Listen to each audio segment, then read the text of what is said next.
Okay, ಇವತ್ತು ನಾನು ನಿನ್ನೆ ನಮ್ಮ ವಾಟರ್ ರಿಸೋರ್ಸಸ್ ಮಿನಿಸ್ಟ್ರು ಪಾಟೀಲ್ ಅವ್ರನ್ನ ಭೇಟಿ ಮಾಡಬೇಕು ಅಂತ ಟೈಮ್ ಕೇಳಿದ್ದೆ. ಅವ್ರು ರಾತ್ರಿ ಬಂದರು. ಇವತ್ತು ಬೇರೆ ಅವರ ಬಜೆಟ್ ಮೀಟಿಂಗ್ಸ್ ನಡೀತಾ ಇದೆ. ನಮ್ಮ ಕರ್ನಾಟಕ ರಾಜ್ಯಕ್ಕೆ ಸಂಬಂಧಪಟ್ಟಂತೆ ನೀರಾವರಿ ಜವಾಬ್ದಾರಿ ಸೋಮಣ್ಣವ್ರ ಮುಖಾಂತರ ಫೈಲ್ಸ್ ಎಲ್ಲ ಬರಬೇಕು ಅನ್ನೋದು ಕೂಡ ನಿರ್ದೇಶನ ಇದೆ. ಸೊ ಅದಕ್ಕೆ ಸೋಮಣ್ಣವ್ರಿಗೆ ಅದನ್ನು ಎಕ್ಸ್ಪ್ಲೇನ್ ಮಾಡಿದೆ. ಮೊನ್ನೆ 2ನೇ ತಾರೀಕು ಅಂದರೆ 4 ದಿನದ ಹಿಂದೆ ಒಂದು ಅಫಿಡವಿಟ್ ಫೈಲ್ ಮಾಡಿದ್ದಾರೆ. ಅವರು 3 ವಾರದಲ್ಲಿ ಒಂದು ತೀರ್ಮಾನಕ್ಕೆ ಬರಬೇಕು, ಒಂದು ಪ್ರಪೋಸಲ್ ಸಬ್ಮಿಟ್ ಮಾಡಬೇಕು ಅಂತ ಹೇಳಿದರು. ಹಿಂದೆ 3 ತಿಂಗಳು ಟೈಮ್ ಇತ್ತು. ನಾವು ಅಸೆಂಬ್ಲಿಲಿದ್ದೋ, ನಮ್ಗೆ ಇನ್ನೊಂದು ದಿನ ಟೈಮ್ ಕೊಡಿ ಅಂತ ನಾವು ಕೇಳ್ಕೊಂಡಿದ್ದೋ. ಈಗ 2ನೇ ತಾರೀಕು ಒಂದು ಅಫಿಡವಿಟ್ ಫೈಲ್ ಮಾಡಿದ್ದಾರೆ.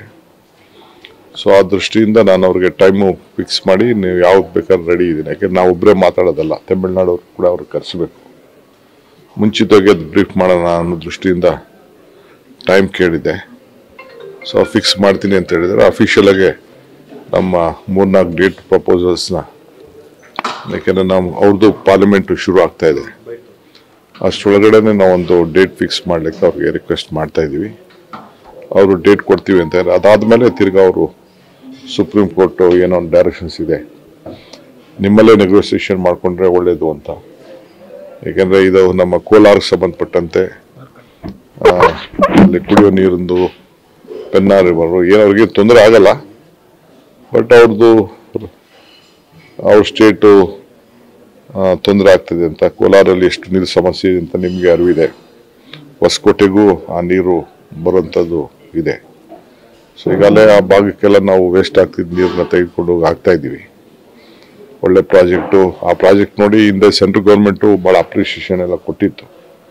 ಅದು ಆಮೇಲೆ ನಮ್ಮ ವೃಷಭಾವತಿ ಎರಡನ್ನೂ ವೇಸ್ಟ್ ವಾಟರ್ನ ನಾವು ಯಾವ ರೀತಿ ಬಳಕೆ ಮಾಡ್ಕೊಳ್ತಾ ಇದ್ದೀವಿ ಅನ್ನೋದಕ್ಕೆ ವಾಟರ್ ಟೇಬಲ್ ಎಲ್ಲ ಇಂಪ್ರೂವ್ ಆಗಿದೆ. ಸೊ ಸೆಂಟ್ರಲ್ ಗೌರ್ಮೆಂಟ್ ಹತ್ರ ನಾವು ರಿಕ್ವೆಸ್ಟ್ ಮಾಡಿ ಅಲ್ಲೇ ಸೆಟ್ಲ್ಮೆಂಟು, ಟ್ರಿಬ್ಯುನಲ್ ಮತ್ತೊಂದೆಲ್ಲ ಹೋದರೆ ಭಾಳ ಲೇಟ್ ಆಗ್ತದೆ. ಸುಮ್ಮನೆ ಕೋರ್ಟು ಕಚೇರಿ ಲಾಯರ್ಗಳಿಗೆ ಹೆಚ್ಚಿಗೆ ಹಣವನ್ನು ಖರ್ಚು ಮಾಡಬೇಕಾಗ್ತದೆ. ಮತ್ತು ಬೇರೆ ನಾನು ಪ್ರಹ್ಲಾದ್ ಜೋಶಿನೂ ಟೈಮ್ ಕೇಳಬೇಕು ಅಂತಿದ್ದೆ, ಇವತ್ತು ಆಗ್ತಾ ಇಲ್ಲ. ಏಕೆಂದರೆ ಅದು ಅವರು ಫಾರೆಸ್ಟ್ ಅವರು ನಮಗದೇ ಟೈಮ್ ಕೊಡ್ತೀವಿ ಅಂತ ಹೇಳಿ ಕ್ಲಿಯರೆನ್ಸ್ ಮಾಡ್ತೀವಿ ಅಂತ ಹೇಳಿದರು. ಸೊ ಈ ಮಧ್ಯದಲ್ಲಿ ಲೋಕಲ್ ಮಿನಿಸ್ಟರ್ಸ್ನ ಇನ್ನೊಂದು ಸತಿ ಬಂದು ನಾನು ಭೇಟಿ ಮಾಡ್ತೀನಿ. ಸರ್, ಮೇಕೆದಾಟು ಬಗ್ಗೆ ಏನು ಚರ್ಚೆ ಆಯಿತು? ಅದನ್ನು ನಾನು ಡಿಸ್ಕ್ಲೋಸ್ ಮಾಡೋಕ್ಕಾಗಲ್ಲ, ನಮ್ದಿದೆ. ಆಮೇಲೆ ನಮ್ಮ ಹಣದ ಬಗ್ಗೆ ಚರ್ಚೆ ಮಾಡಿದ್ದೀವಿ.